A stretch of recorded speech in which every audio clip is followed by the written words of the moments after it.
ഇപ്പോൾ നടക്കുന്ന ഇവിടുത്തെ ഭരണ സംവിധാനവും എല്ലാം തയ്യാറുമാറിയിരിക്കുന്നതുകൊണ്ട് അത്രേ കൊടുക്കാനൊക്കത്തുള്ളൂ. നമ്മുടെ ഓരോ കാര്യങ്ങളൊന്നും നടക്കുന്നില്ല. എല്ലാം മന്ത്രി അവരവരെ കാര്യങ്ങൾ മാത്രം അവർ നടത്തുന്നുണ്ട്. നമുക്ക് നടക്കുന്നില്ല. പിന്നെ ഇപ്പോൾ ആശാവർക്കർമാരുടെ ഒരു പ്രശ്നം അതൊക്കെയാണ് മാർക്ക് കുറയാൻ കാരണം. ഇപ്പോൾ തന്നെ മറ്റേ വുമൺ CPO സമരം ചെയ്തില്ലേ? അപ്പോൾ ഇതിനു മുമ്പ് കാലാകാലമായിട്ട് പോലീസുകാരുടെ അവസ്ഥ എനിക്കറിയാം. അപ്പോൾ ഞാൻ ആ ലിസ്റ്റിൽ ഉണ്ടായിരുന്നതാണ്. സർക്കാർ ഒരു പരാജയമാണ്. നമസ്കാരം. ഭരണ തുടർച്ച നേടി ഇടത് സർക്കാർ തന്നെയാണ് രണ്ടാമതും കേരളത്തിൽ ഭരണത്തിലേറിയത്. മാത്രമല്ല, ഒന്നാം ഇടത് സർക്കാരിലും രണ്ടാം ഇടത് സർക്കാരിലും പിണറായി വിജയൻ തന്നെയാണ് മുഖ്യമന്ത്രി. അവരുടെ ഭരണം ഏകദേശം 10 വർഷത്തോടടുക്കുമ്പോൾ പിണറായി വിജയന്റെ ഭരണം എങ്ങനെയുണ്ടെന്ന് നമുക്ക് ജനങ്ങളോട് തന്നെ ചോദിക്കാം. പിണറായി വിജയൻ ഉണ്ടല്ലോ, നമ്മുടെ മുഖ്യമന്ത്രി, അദ്ദേഹത്തിന്റെ ഭരണത്തിന് 10-ൽ എത്ര മാർക്ക് കൊടുക്കും? 3 മാർക്ക്. എന്തുകൊണ്ടാ ചേട്ടാ? ആദ്യത്തെ ഭരണത്തിന് 5 മാർക്കും രണ്ടാമത്തേതിന് 3 മാർക്കും കൊടുത്തു. എന്തുകൊണ്ടാ ചേട്ടാ ഇപ്പൊ 3 മാർക്കേ കൊടുക്കത്തുള്ളൂ എന്ന് പറയുന്നത്? ഇപ്പൊ 3 മാർക്ക് കൊടുക്കാൻ കാരണം സാമ്പത്തികമായി ഒരുപാട് പിന്നോക്കം പോയിരിക്കുകയാണ്. തൊഴിലന്വേഷിച്ച് നടക്കുന്ന ആളുകൾ, പട്ടിണി പാവങ്ങൾ, അവരുടെ ജീവിതത്തിൻ്റെ 2 അറ്റങ്ങൾ തമ്മിൽ ബന്ധിപ്പിക്കുവാൻ വളരെയധികം കഷ്ടപ്പെടുന്ന ഒരു സാഹചര്യത്തിലാണ് ഇപ്പം ഈ ഗവൺമെൻറ് ജനങ്ങളെ കൊണ്ടെത്തിച്ചിരിക്കുന്നത്. അതുകൊണ്ട് തന്നെയാണ് 3 മാർക്ക് ഇടാൻ കാരണം. പിണറായി വിജയൻ സർക്കാരിന് 9 മാർക്ക് കൊടുക്കും. 10-ല് 10 മാർക്ക് കൊടുക്കുന്നത് ഒരു വിനയം കൊണ്ടാണ് ഞാൻ 9 പറഞ്ഞത്. 10-ൽ 10 കൊടുക്കാൻ അർഹതപ്പെട്ട ഒരു സർക്കാരാണ് പിണറായി വിജയൻ സർക്കാർ എന്നാണ് എൻ്റെ ഒരു നിഗമനം. എന്തുകൊണ്ടാണെന്ന് വെച്ചാൽ നമ്മുടെ രാജ്യമെങ്കും വലിയ സാമ്പത്തിക പ്രതിസന്ധിയിലൂടെ കടന്നു പോകുമ്പോൾ കേന്ദ്ര സർക്കാർ ഫെഡറൽ സംവിധാനത്തിന് ഘടകവിരുദ്ധമായിട്ട് സംസ്ഥാനത്തിന് കൊടുക്കേണ്ട ആനുകൂല്യങ്ങളും കൊടുക്കേണ്ട മറ്റ് നിർബന്ധമായിട്ടുള്ള പണവും ഉൾപ്പെടെയുള്ളത് നിഷേധിക്കുമ്പോഴും ഈ കേരളത്തെ പിടിച്ചു നിർത്താനും, നമ്മുടെ കേരളത്തെ പ്രളയം വന്നപ്പോഴും, ഓഖി വന്നപ്പോഴും, നിപ്പ വൈറസ് വന്നപ്പോഴും, കോവിഡ് മഹാമാരി വന്നപ്പോഴും കേരളം മാതൃകയായത് ഇന്ത്യക്കല്ല, ലോകത്തിനായിരുന്നു മാതൃക. കേരളം കോവിഡ് ചികിത്സ പൂർണ്ണമായിട്ടും ചികിത്സ സൗജന്യമായി കൊടുത്തൊരു സംസ്ഥാനമാണ്. ആരോഗ്യരംഗത്ത്, വിദ്യാഭ്യാസ രംഗത്ത്, എല്ലാ തലത്തിലും വലിയ ഒരു മുന്നേറ്റം നടത്തി ഇന്ത്യയിലെ മറ്റ് സംസ്ഥാനങ്ങളിൽ നിന്നും വിഭിന്നമായിട്ട് കേരളം അത്തരത്തിലൊരു മാറ്റത്തിൻ്റെ ഇതിലേക്ക് സഞ്ചരിച്ചതിന് എല്ലാ കഴിഞ്ഞകാല സർക്കാരുകൾക്കും അതിൻ്റേതായ പങ്കുകളുണ്ട്, ഇടത് വലത് ഭേദമില്ലാതെ. പക്ഷേ ഇന്ന് കേരളം ഭരിക്കുമ്പോൾ ഈ സർക്കാരിനെതിരെ വെറും രാഷ്ട്രീയം വെച്ചുകൊണ്ട് നൽകുന്നതെല്ലാം കേന്ദ്രത്തിൽ നൽകുന്ന ഒരു ഗവർണറെ തന്നാൽ കേന്ദ്രം അതും ജനവിരുദ്ധമായ ഈ കേരളത്തിന് വിരുദ്ധമായ നയസമീപനം എടുക്കുന്ന ഗവർണർ എടുക്കുന്നു. അത്തരത്തിലുള്ള സമീപനങ്ങൾ വെച്ചെല്ലാം നോക്കുമ്പോൾ അതിനെതിരെ നിന്ന് ഈ നാട്ടിലെ ജനങ്ങളെ ചേർത്ത് വെക്കിക്കൊണ്ടുള്ള ഒരു നയസമീപനങ്ങളുമായിട്ട് പോകുന്ന ഈ സർക്കാരിന് ഞാൻ ആദ്യം പറഞ്ഞ പോലെ 10-ൽ 10 മാർക്ക് കൊടുക്കുന്നതാണ്. പക്ഷേ ഞാൻ 10-ൽ 9 മാർക്ക് കൊടുക്കുന്നു. ഈ ഭരണത്തിൽ 10-ൽ 1 മാർക്ക് പോലും കൊടുക്കണമെന്ന് എനിക്ക് താല്പര്യമില്ല. എന്തുകൊണ്ടാണ് ചേട്ടാ? കാരണം തൊടുപുഴയിലെ കേരളത്തിലെ ഒരു തരത്തിലുള്ള വികസന പ്രവർത്തനങ്ങളും കഴിഞ്ഞ 5 വർഷക്കാലമായിട്ട് നടന്നിട്ടില്ല. ഒരു ജനകീയമായിട്ട് ഒരു ക്ഷേമ പ്രവർത്തനങ്ങൾ നടക്കുന്നില്ല. ക്ഷേമ പെൻഷനുകൾ കൃത്യമായിട്ട് കൊടുക്കാൻ സാധിക്കുന്നില്ല.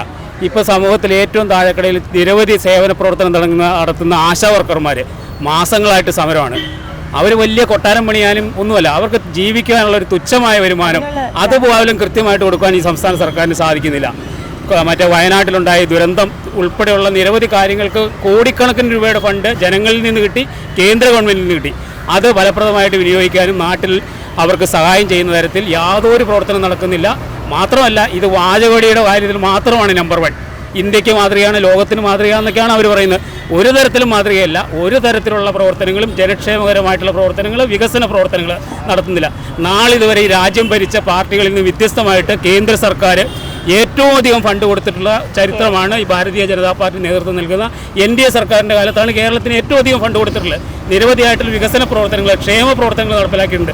അത് പലതും നടപ്പിലാക്കുവാൻ പോലും സംസ്ഥാന സർക്കാർ മുതിരുന്നില്ല. 10-ൽ 10 കൊടുക്കും. കാരണം വെച്ചാൽ ഇതുപോലൊരു ഭരണം വേറെ കാലത്ത് കണ്ടിട്ടില്ല. ഈ കഴിഞ്ഞ 8-9 വർഷമായിട്ട് കേരളത്തിൽ നടക്കുന്ന വികസന പ്രവർത്തനങ്ങൾ ഇതിനു മുമ്പ് ഒരാൾക്കും ചെയ്യാൻ കഴിഞ്ഞിട്ടില്ല. വളരെ വെൽ പ്ലാനിങ്ങോടുകൂടിയിട്ടാണ്. അതുപോലെ തന്നെ അതിദരിദ്രം ഒഴിവാക്കുന്ന നിർമ്മാർജ്ജന പരിപാടികൾ, ഇപ്പോൾ ഗതാഗത സംവിധാനങ്ങൾ, ഇത് പ്രതിപക്ഷങ്ങൾ ഏറ്റവും ശക്തിയായിട്ട് എതിർത്തുകൊണ്ട് നിൽക്കുന്ന സമയത്താണ്. അതായത് കേന്ദ്ര സർക്കാർ എന്ന് വെച്ചാൽ നയാ പൈസ കൊടുക്കാതെ കേരള സംസ്ഥാന ഗവൺമെൻറ്റിനെ ബുദ്ധിമുട്ടിച്ചുകൊണ്ടിരിക്കുമ്പോഴാണ് അതിനെ പ്രതിരോധിച്ചുകൊണ്ട് ഇത്ര നന്നായി ഭരണം നടത്തുന്നത്. ഇതുപോലൊരു സദ്ഭരണം വേറെ ഇല്ല എന്നാണ് എൻ്റെ അഭിപ്രായം പേഴ്സണലായി. 10-ൽ 10 മാർക്കും കൊടുക്കണം. എന്തുകൊണ്ടാണ് ചേട്ടാ? നമ്മളിപ്പോൾ കേരള സമൂഹത്തിലെ ഈ 10 വർഷത്തിനിടയിൽ വന്നിട്ടുള്ള മാറ്റങ്ങൾ നമുക്ക് കൺമറച്ചുകൊണ്ട് പോകാൻ സാധിക്കാത്തതാണ്. എല്ലാ മേഖലയിലും, സമസ്ത മേഖല, വിദ്യാഭ്യാസ മേഖലയിലായാലും ശരി, ആരോഗ്യ മേഖലയിൽ നടന്ന വിപ്ലവകരമായ പല മാറ്റങ്ങളും ഉണ്ടായിട്ടുണ്ട്. അത്ര എനിക്ക് പറയാനുള്ളൂ. കൃത്യമായിട്ട് നമുക്ക് കണ്ടോർന്ന് കാണാവുന്ന മാറ്റങ്ങൾ നമ്മൾ കേരള സമൂഹത്തിൽ ഉണ്ടായിട്ടുണ്ട്. 10ൽ 10 കൊടുക്കാം. ഏറ്റവും വലിയ തലചായ്ക്കാൻ ഒരു കൂരില്ലാത്ത ജനങ്ങൾക്ക് ഏറ്റവും അധികം ലൈഫിൽ വീട് കൊടുത്തിട്ടുള്ള ഒരു സർക്കാരാണ് പിണറായി സർക്കാർ. ഏറ്റവും നല്ലൊരു സൽഭരണം കാഴ്ചവെച്ചിട്ടുള്ളതാണ്. 100ൽ 100 മാർക്കും കൊടുക്കാവുന്നതാണ്. അത് വട്ടപ്പൂജ കൊടുക്കാൻ പറ്റും.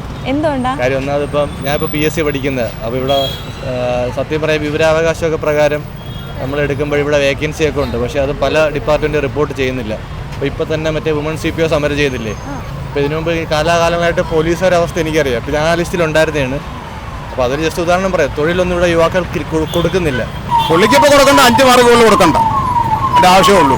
എന്തുകൊണ്ടാ ചേട്ടാ ഒരു 5 കാര്യം എന്ന് പറഞ്ഞാൽ ഇപ്പോൾ നടക്കുന്ന ഇവിടുത്തെ ഭരണ സംവിധാനവും എല്ലാം തയ്യാറുമാറിയിരിക്കുന്നതുകൊണ്ട് അത്രേ കൊടുക്കാനൊക്കത്തുള്ളൂ. മാർക്ക് കൊടുക്കുകയാണെങ്കിൽ അതിലൊന്നും കൊടുക്കാനില്ല സത്യം. എന്തുകൊണ്ടാ ചേട്ടാ? 10ലെന്ന് വെച്ചാൽ വളരെ മോശപ്പെട്ട ഭരണമാണ്. ഇതങ്ങാണെങ്കിൽ മോശപ്പെട്ട ഭരണമാണ്. ഒരു 3 മാർക്ക് കൊടുക്കാം. നമ്മുടെ ഓരോ കാര്യങ്ങളൊന്നും നടക്കുന്നില്ല. എല്ലാം മന്ത്രി അവരവരെ കാര്യങ്ങൾ മാത്രം അവർ നടത്തുന്നുണ്ട്. നമുക്ക് ജനങ്ങളുടെ കാര്യമൊന്നും അവർ ശ്രദ്ധിക്കുന്നില്ല. നടക്കുന്നില്ല.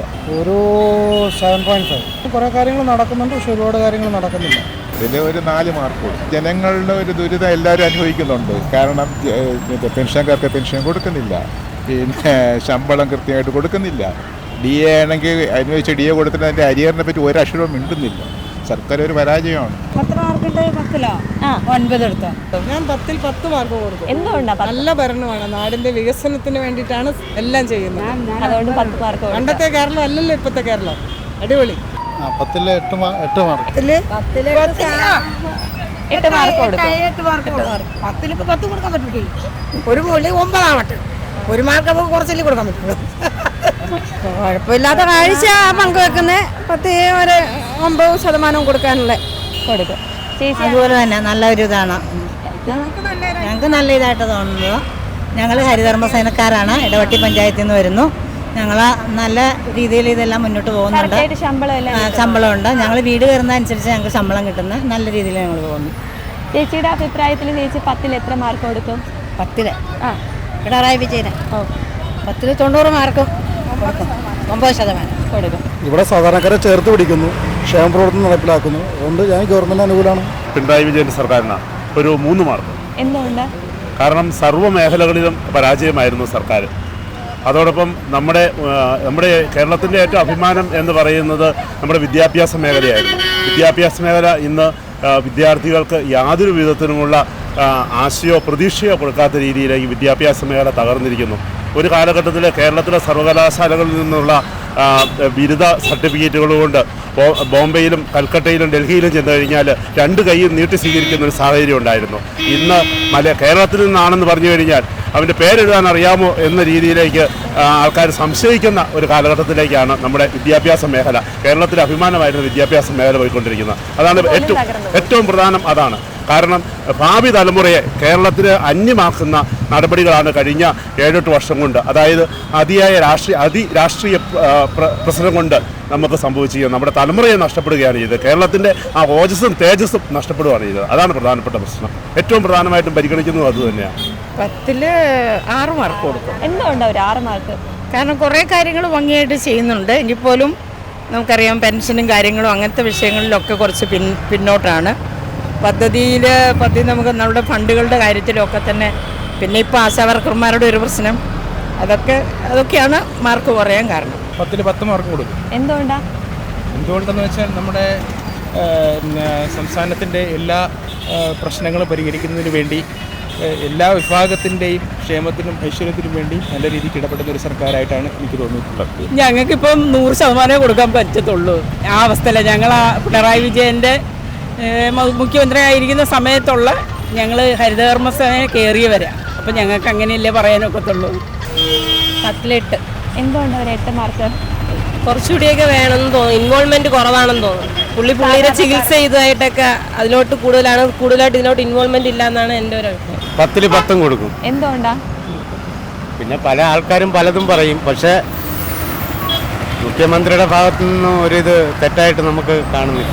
പക്ഷെ പാവപ്പെട്ടവർ ഒരുപാട് പേർക്ക് ആനുകൂല്യങ്ങൾ ആനുകൂല്യങ്ങളൊക്കെ കൊടുക്കാറുണ്ട്. ഞാൻ 10 കൊടുക്കും. എന്തുകൊണ്ടാ? ഇതിലെ പ്രവർത്തന രീതി LDFിൻ്റെ പ്രവർത്തന രീതിയൊക്കെ വളരെ നന്നായിട്ട് പോകുന്നുണ്ട്. ഇനിയും വീണ്ടും ഒരു ഭരണത്തിലേക്ക് വരുന്ന ആളാണ്. പക്ഷെ ഒരുപാട് അഴിമതി ആരോപണങ്ങളെല്ലാം ഉയരുന്നില്ല. അഴിമതി ആരോപണം അങ്ങനെ പറയാൻ പറ്റത്തില്ല.